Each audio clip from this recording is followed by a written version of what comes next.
പിതാവിൻ്റെയും പുത്രൻ്റെയും പരിശുദ്ധാത്മാവിൻ്റെയും നാമത്തിൽ ആമേൻ. വന്ദ്യരായ വൈദിക സഹോദരന്മാരെ, സന്തോഷത്തിൻ്റെ സദ്വാർത്തയിലെ 27ാമത്തെ എപ്പിസോഡാണിത്.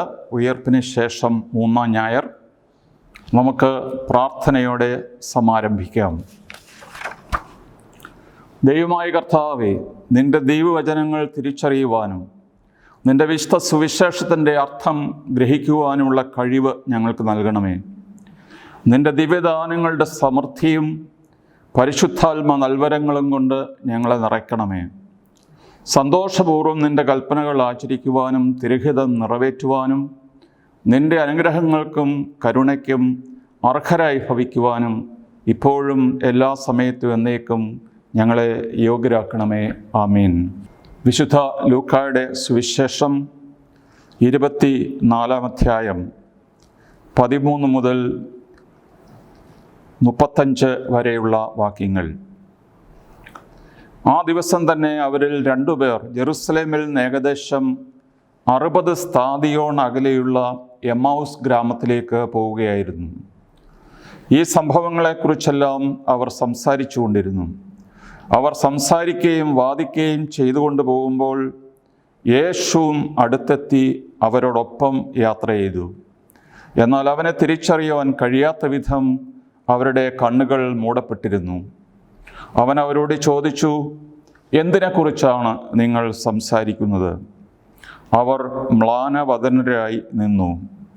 അവരിൽ ക്ലെയോഫാസ് എന്ന പേരായ ഒരുവൻ അവനോട് ചോദിച്ചു, ഈ ദിവസങ്ങളിൽ ജെറുസലേമിൽ നടന്ന സംഭവമൊന്നും അറിയാത്ത അപരിചിതനാണോ നീ? അവൻ ചോദിച്ചു, ഏത് കാര്യങ്ങൾ? അവർ പറഞ്ഞു, നസ്രായനായ യേശുവിനെ കുറിച്ച് തന്നെ. അവൻ ദൈവത്തിൻ്റെയും മനുഷ്യരുടെയും മുമ്പിൽ വാക്കിലും പ്രവൃത്തിയിലും ശക്തനായ പ്രവാചകനായിരുന്നു. ഞങ്ങളുടെ പുരോഹിത പ്രമുഖന്മാരും നേതാക്കളും അവനെ മരണവിധിക്ക് ഏൽപ്പിച്ചു കൊടുക്കുകയും ക്രൂശിക്കുകയും ചെയ്തു. ഇസ്രായേലിനെ മോചിപ്പിക്കുവാനുള്ളവൻ ഇവനാണ് എന്ന് ഞങ്ങൾ പ്രതീക്ഷിച്ചിരുന്നു. ഇതൊക്കെ സംഭവിച്ചിട്ട് ഇത് 3-ാം ദിവസമാണ്.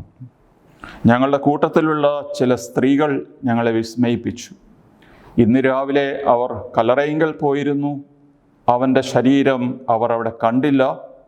അവർ തിരിച്ചു വന്ന തങ്ങൾക്ക് ദൂതന്മാരുടെ ദർശനമുണ്ടായെന്നും അവർ ജീവിച്ചിരിക്കുന്നുവെന്നും അറിയിച്ചു എന്നും പറഞ്ഞു. ഞങ്ങളുടെ കൂടെ ഉണ്ടായിരുന്നവരിൽ ചിലരും കല്ലറയിങ്കലേക്ക് പോയി സ്ത്രീകൾ പറഞ്ഞതുപോലെ തന്നെ കണ്ടു. എന്നാൽ അവനെ അവർ കണ്ടില്ല. അപ്പോൾ അവൻ അവരോട് പറഞ്ഞു, ഭോഷന്മാരെ, പ്രവാചകന്മാർ പറഞ്ഞിട്ടുള്ളത് വിശ്വസിക്കാൻ കഴിയാത്ത വിധം ഹൃദയം മന്ദീഭവിച്ചവരെ, ക്രിസ്തു ഇതെല്ലാം സഹിച്ച് മഹത്വത്തിലേക്ക് പ്രവേശിക്കേണ്ടിയിരുന്നില്ലേ? മോശ തുടങ്ങി എല്ലാ പ്രവാചകന്മാരും വിശുദ്ധ ലിഖിതങ്ങളിൽ തന്നെപ്പറ്റി എഴുതിയിരുന്നവയെല്ലാം അവൻ അവർക്ക് വ്യാഖ്യാനിച്ചു കൊടുത്തു. അവർ എത്തേണ്ടിയിരുന്ന ഗ്രാമത്തോടടുത്തു. അവനാകട്ടെ യാത്ര തുടരുകയാണെന്ന് ഭാവിച്ചു.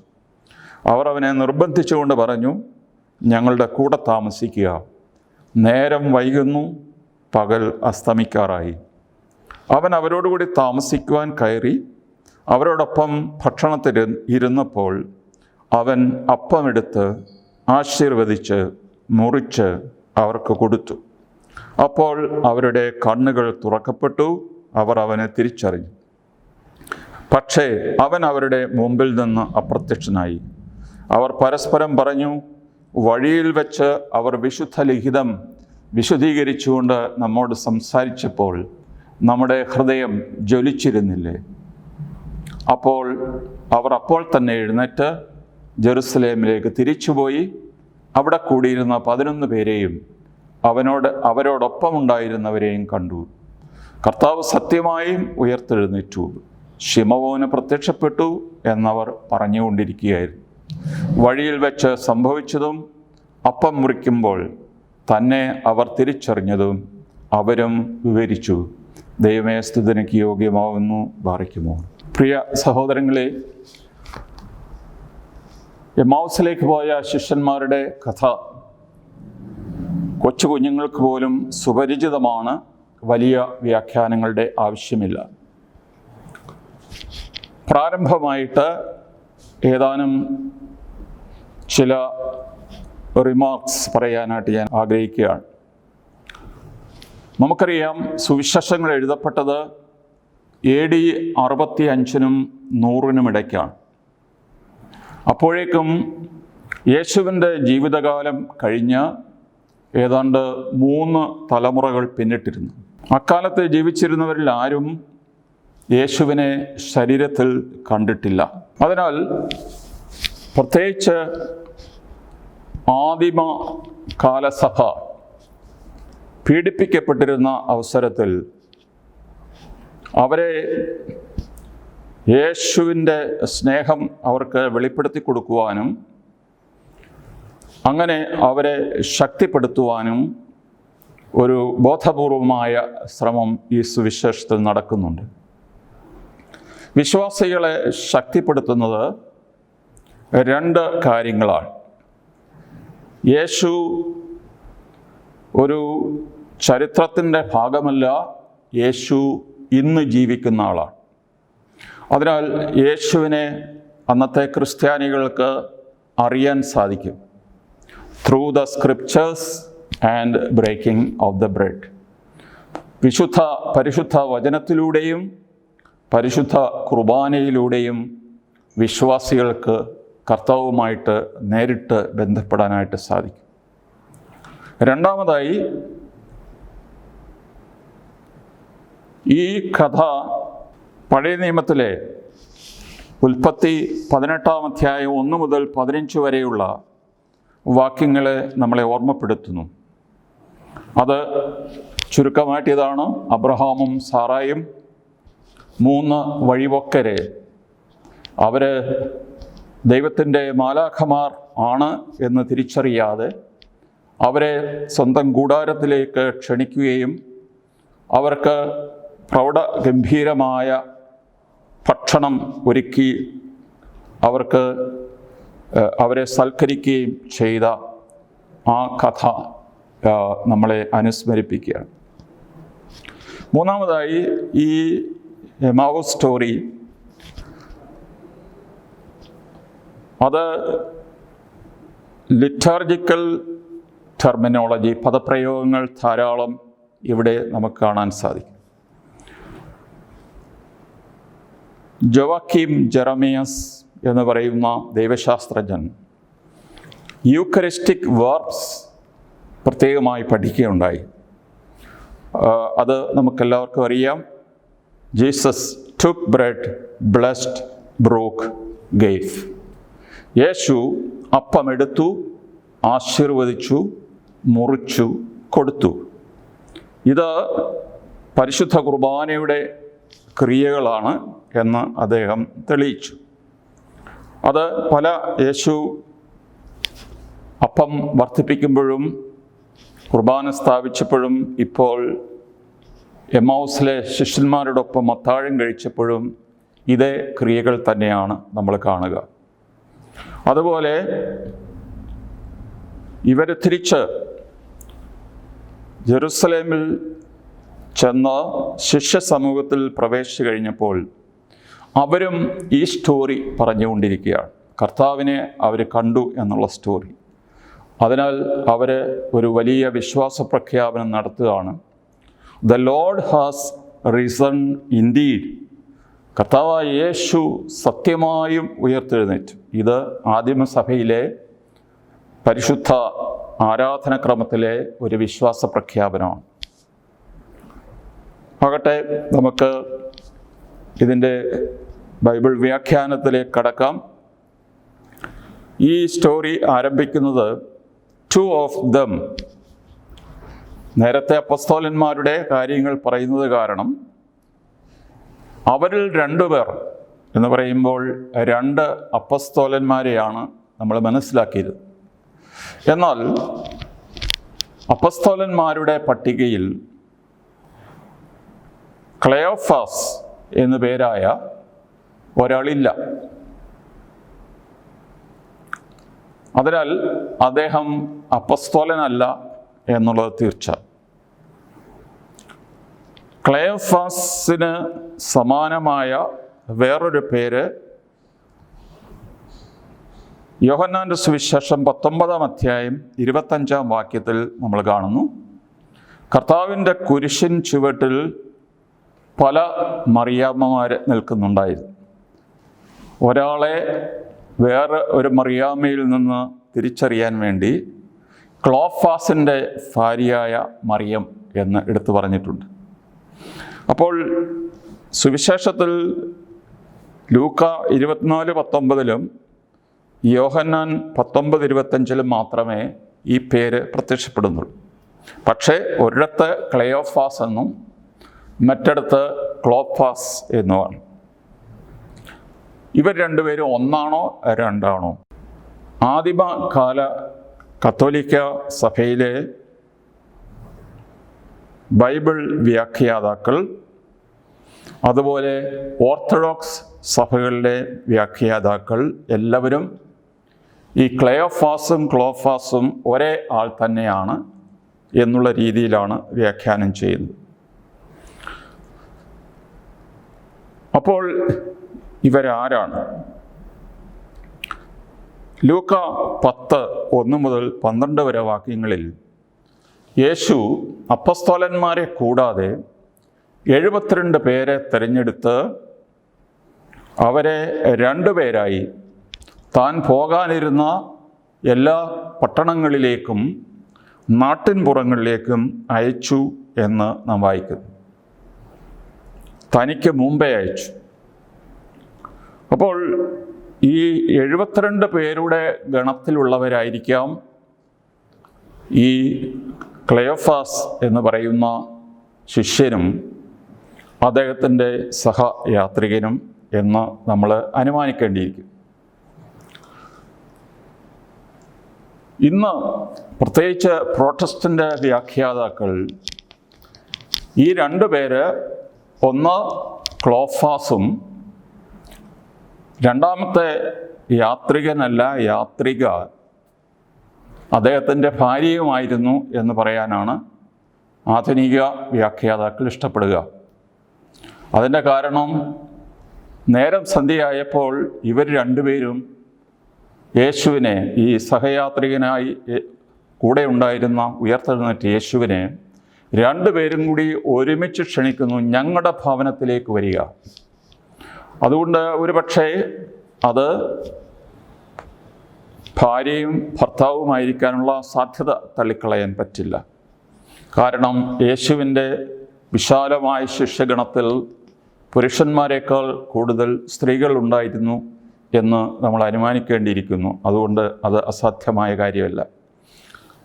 കൂടാതെ അതിന് 2 ദിവസം മുമ്പ് അല്ലെങ്കിൽ 3 ദിവസം മുമ്പ് വെള്ളിയാഴ്ച ഈ ക്ലോഫാസിൻ്റെ ഭാര്യയായ മറിയം കുരിശിൻ ചുവട്ടിൽ നിൽപ്പുണ്ടായിരുന്നു എന്ന് പറയുമ്പോൾ ഒരുപക്ഷെ ക്ലോഫാസിൻ്റെ കൂടെ പോയ സഹയാത്രിക അദ്ദേഹത്തിൻ്റെ തന്നെ ഭാര്യയായിരിക്കാനുള്ള സാധ്യത തള്ളിക്കളയാൻ പറ്റില്ല.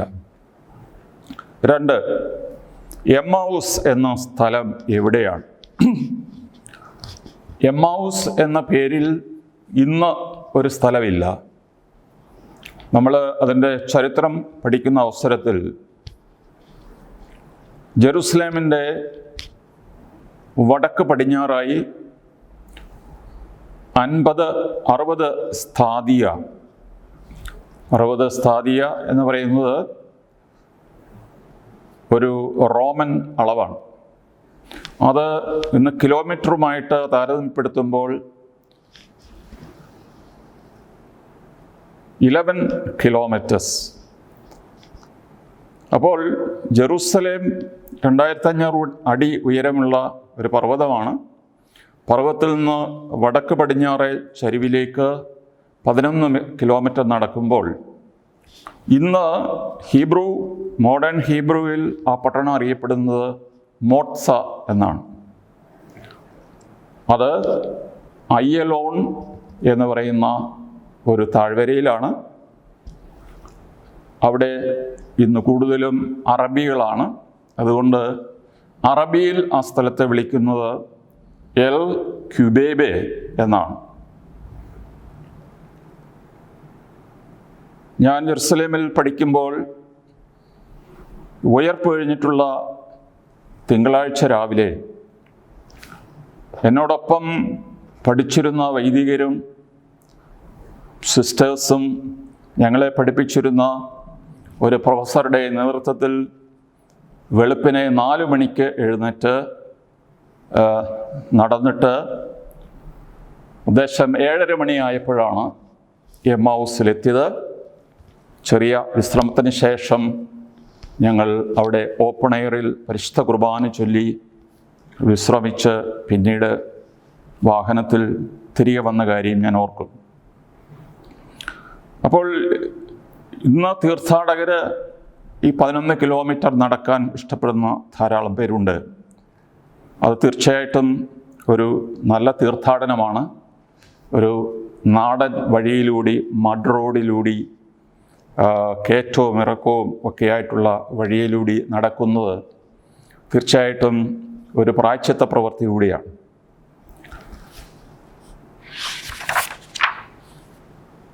ഈ കർത്താവ് ഒരു അപരിചിതൻ ആയിട്ടുള്ള ഒരു സഹയാത്രികനായി അവരോടൊപ്പം കൂടി അവരെക്കുറിച്ച് പറഞ്ഞിരിക്കുന്നത് ഗ്രീക്ക് ഭാഷയിൽ എക്ര തൂന്തോ എന്ന് പറഞ്ഞാൽ their eyes were restrained from recognizing him. Their eyes were restrained from recognizing Jesus. അപ്പോൾ അവരുടെ കണ്ണുകൾ ആരോ മൂടിയിരുന്നു. അതുകൊണ്ടാണ് അവർക്ക് കാണാൻ പാടില്ലായിരുന്നു. ഈ കഴിഞ്ഞ നാളുകളിൽ വിഷു ആയിരുന്നു. ഹിന്ദു ഭവനങ്ങളിൽ അമ്മമാർ വെളുപ്പിനെ 4 മണിക്ക് എഴുന്നേറ്റ് വിഷുക്കണി ഒരുക്കുന്നു. കുഞ്ഞുങ്ങൾ ഉണർന്നു വരുമ്പോഴത്തേക്ക് എല്ലാം തയ്യാർ. അതിനുശേഷം കുഞ്ഞുങ്ങളെ കുളിപ്പിച്ച് വസ്ത്രമൊക്കെ അണിയിച്ച് ഓരോ കുഞ്ഞിനായിട്ട് അവരുടെ 2 കണ്ണും പൊത്തി ഈ കൃഷ്ണ പ്രതിമയുടെ മുമ്പിൽ കൊണ്ടുവന്നിട്ട് കൈമാറ്റുന്നു. അവർ പുതുവർഷത്തിൽ ആദ്യമായി ദർശനം നടത്തുന്നത് കണ്ണനെയാണ്, കൃഷ്ണനെയാണ്. ഏതാണ്ട് ഇതുപോലെയാണ്. അവരുടെ കണ്ണ് മൂടപ്പെട്ടിരുന്നു. അതിനുശേഷം ഈ മൂടലിന് ശേഷം ഒരു വലിയ റെവലേഷൻ വരാൻ പോവുകയാണ്. ഒരു വലിയ വെളിപാട് നടക്കാൻ പോവുകയാണ്. ഇതുതന്നെയാണ് പൗലോസിൻ്റെ ഡമാസ്കസ് ഇവൻറ്റ് എന്ന് പറയുന്നത്. എല്ലാ ക്രിസ്ത്യാനികളെയും അറസ്റ്റ് ചെയ്ത് ജയിലിലടയ്ക്കാനും വേണ്ടി വന്നാൽ ശിക്ഷിക്കാനും ഒക്കെയുള്ള അധികാരപത്രത്തോടുകൂടി കുതിരപ്പുറത്ത് പാഞ്ഞ് പോയിരുന്ന ആളെ ഒരു ഇടിമിന്നൽ അടിച്ച് താഴെയിട്ടു. അവൻ്റെ കണ്ണുകൾ അവന് കാണാൻ സാധിച്ചില്ല, അന്ധനായിരുന്നു. പിന്നീട് അനനിയാസിനെ സാവൂളിൻ്റെ അടുക്കലേക്ക് ദൈവം അയക്കുന്നു. സാവൂള് അവന് വേണ്ടി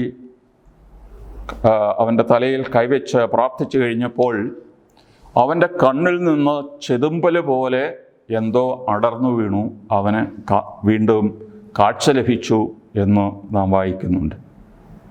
അതുപോലെ താൽക്കാലികമായിട്ടുള്ള ഈ അന്ധത ഒരു റെവലേഷൻ, ഒരു വെളിപാടിൻ്റെ മുൻ സൂചനയാണ്. കർത്താവ് വളരെ മനഃശാസ്ത്രപരമായിട്ടാണ് ഇവരോടൊപ്പം കൂടുന്നത്. എന്താണ് നിങ്ങൾ സംസാരിക്കുന്നത്? എനിക്കൊന്നും മനസ്സിലാകുന്നില്ല, എനിക്കൂടെ ഒന്ന് മനസ്സിലാക്കി തരാമോ എന്നുള്ള ഒരു ചോദ്യത്തോടു കൂടിയാണ് യേശു അവരുടെ കൂട്ടത്തിൽ കൂടുന്നത്. യേശു അവരുടെ മുഖം പ്രത്യേകം ശ്രദ്ധിച്ചു. അവർ മ്ലാനവദനരായിരുന്നു. they were sad, depressed.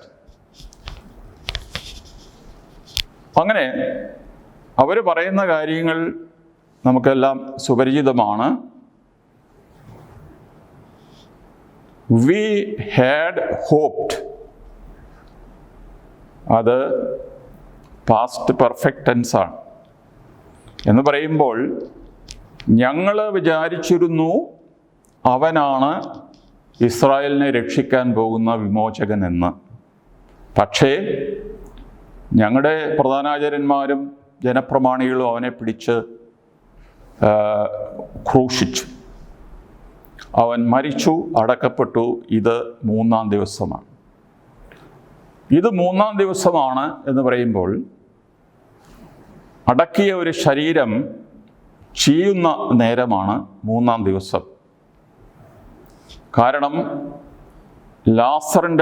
ലാസറിനെ ഉയർപ്പിക്കുന്ന സമയത്ത് ലാസർ മരിച്ചു എന്ന് യേശു അറിഞ്ഞെങ്കിലും മനഃപൂർവ്വം പോയില്ല.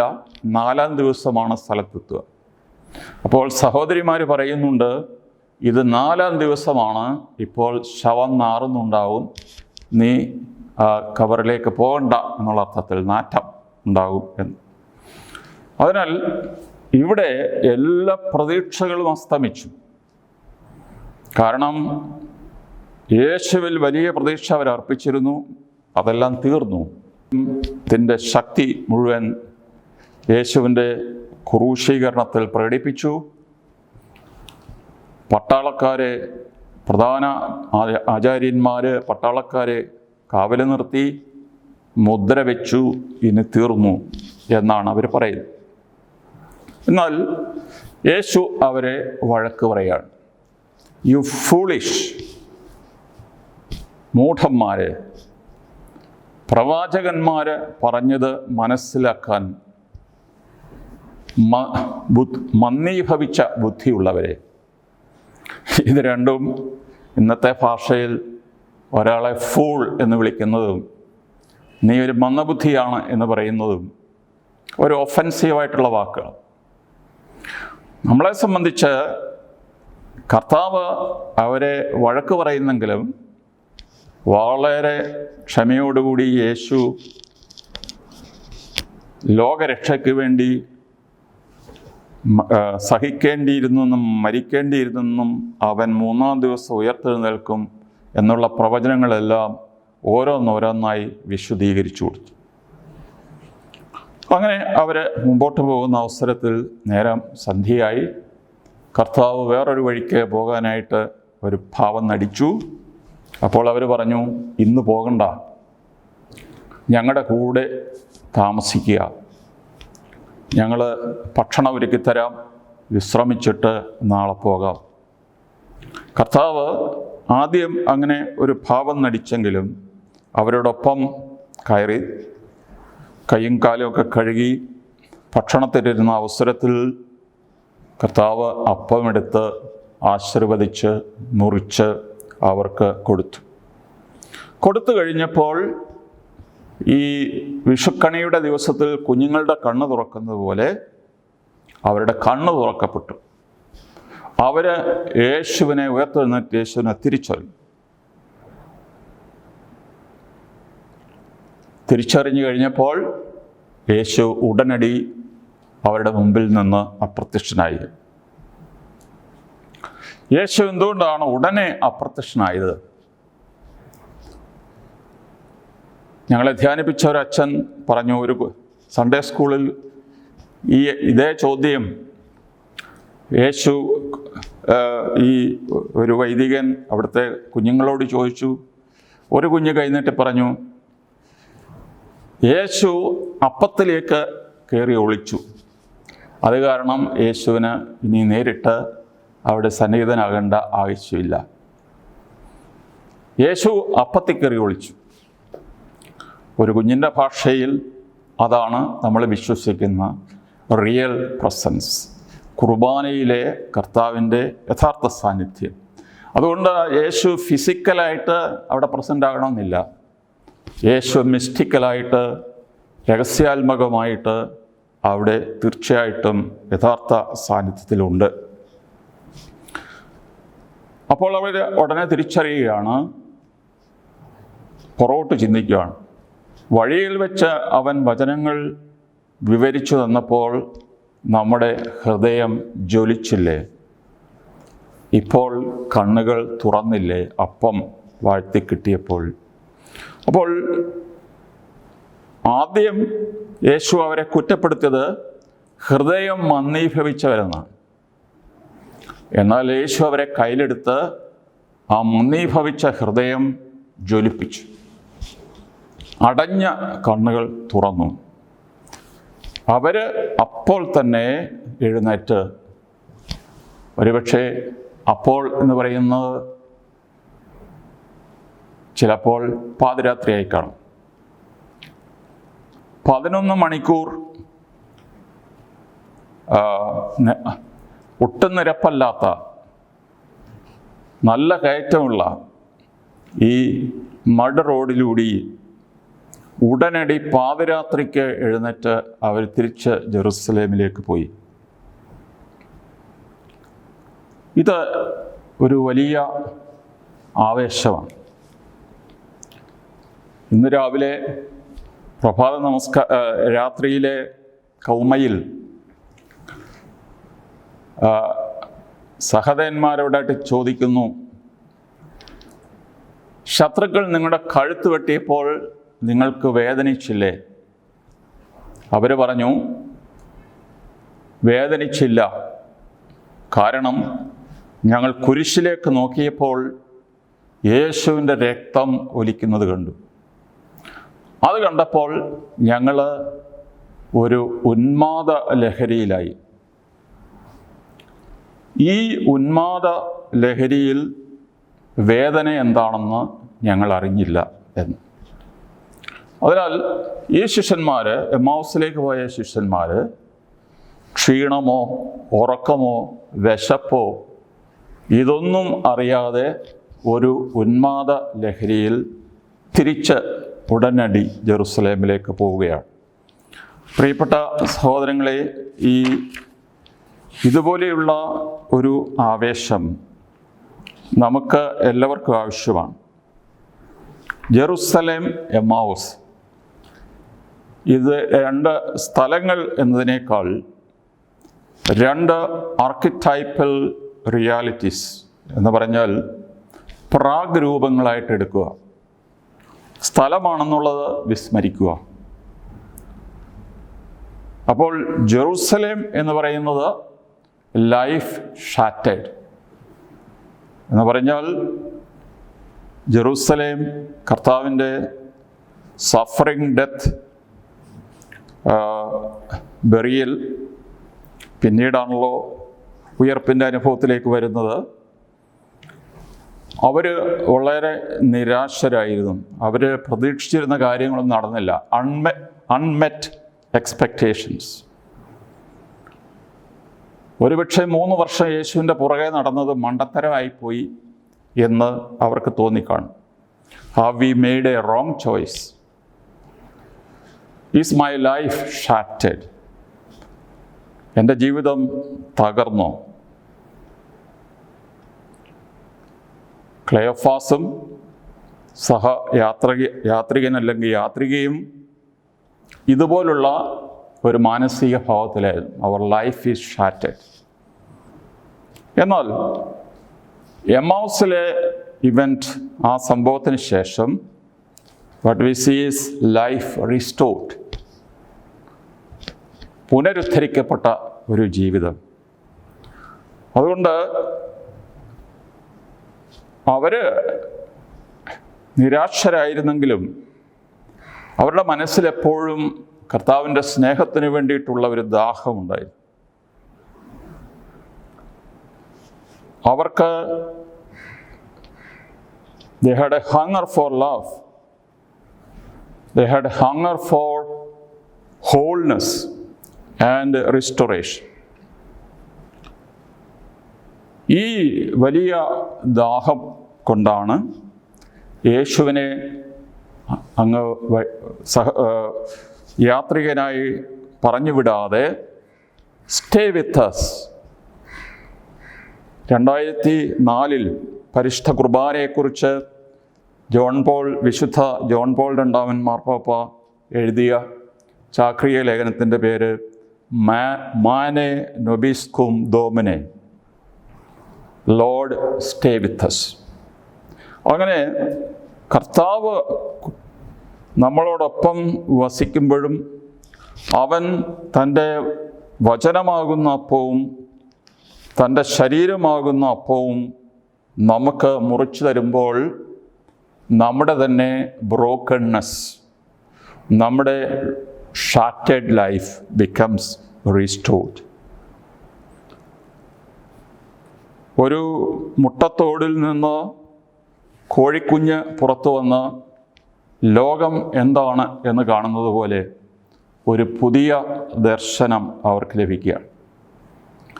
ഒരു ഓട്ടുപാത്രം പോലെ ഉടഞ്ഞുപോയ അവരുടെ ജീവിതത്തെ കർത്താവ് ഒന്നുകൂടി ഉടച്ച് ഉരുക്കി വാർത്ത് പുതിയ ഒരു പാത്രമാക്കി അവരെ രൂപാന്തരപ്പെടുത്തി.